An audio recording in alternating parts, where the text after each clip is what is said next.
What's up guys, NepentheZ here, and welcome to a very new, very interesting series that I'm starting that will continue throughout FIFA 13 and FIFA 14. It's called Stat Attack, and we're taking the BPL on board first. And basically what I've done, guys, is I've built a team in the most popular formation as picked by you guys on Twitter, and that was picked as the 3-5-2. And I've basically built the statistically best team in the league.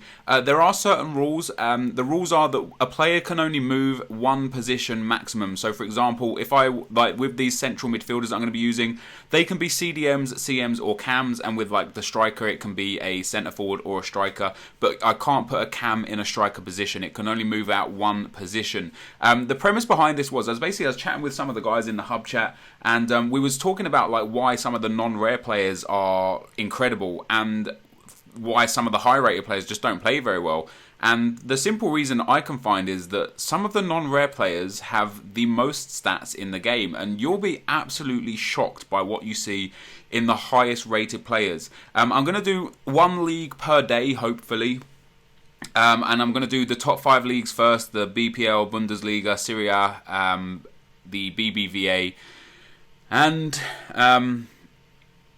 the French league, the League One. Sorry, my mind went completely blank there. But without further ado, guys, what I'm going to do is take you through the team and then take you into the gameplay. So let's go through the team. And first of all, we've got in goal. The best, most highest rated statistically goalkeeper in the game is Julio Cesar with a total of 931 in-game stats. I was quite shocked, but also not too shocked that it was Julio Cesar in goal. Joe Hart was one of the top guys as well. People like Petr Cech and Hugo Lloris were like 6th and 7th. I think Mignolet was the second highest rated goalkeeper. And it goes to show, like, obviously, well, I'll talk about the other stuff in the game actually, but we'll move on to the defenders. And in defence, guys, we've got David Luiz, we've got Jan Vertonghen, and we've got Thomas Vermaelen. David Luiz comes in with 1,994 total in-game stats. Thomas Vermaelen with 1,983. And Jan Vertonghen, who is the officially, statistically best centre-back in the BPL, with 2,035 total in-game stats. We move swiftly onto the midfield, and this is what will shock you. And I'll show you the midfield now. 3 players there maybe won't shock you. Gareth Bale on the left-hand side, who's actually the best player in general in the BPL, with 2,195 in-game stats. Then you've got Yohan Cabaye with 2,147 in-game stats. That's crazy good. And Yaya Toure with 2,182. And then on the right-hand side of the midfield, there's Sebastian Larsson, 77 rated, but has 2,052 total in-game attributes. I couldn't believe it when it was him. I thought maybe it'd be Walcott, maybe it'd be Valencia, maybe it'd be Lennon. But no, it was Sebastian Larsson. And we move finally into the attackers, guys, and we got Steven Gerrard in the cam spot with 2,182 total in-game stats. We've got Carlos Tevez with 2,153. And last but not least, Wayne Rooney with 2,188 total in-game stats. But that's the team, guys. Let's get into some gameplay.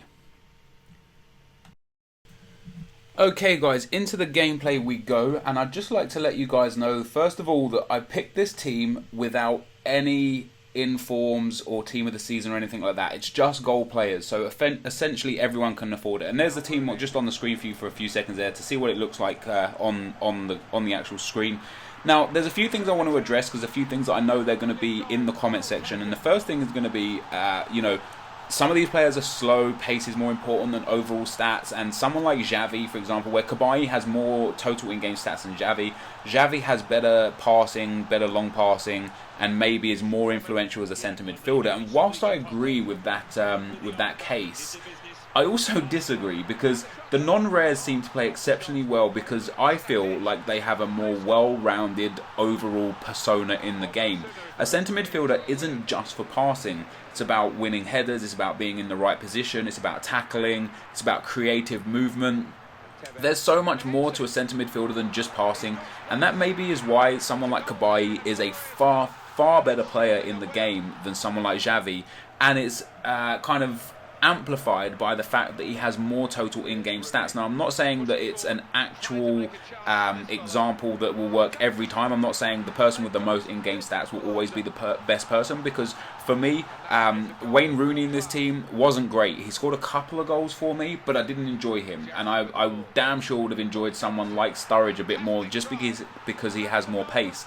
But then on the flip side, Sebastian Larsson, who scores a couple of goals for me, I really enjoyed. He didn't have great pace, but I thoroughly enjoy playing with him. He's very accomplished on the ball. He doesn't make many mistakes. His first touch is very nice. His finishing is very good. He's got superb free kicks, and he was a joy to play with. And also, you'll see the top scorer on the team that I played with through these 4 games, because I played 4 games.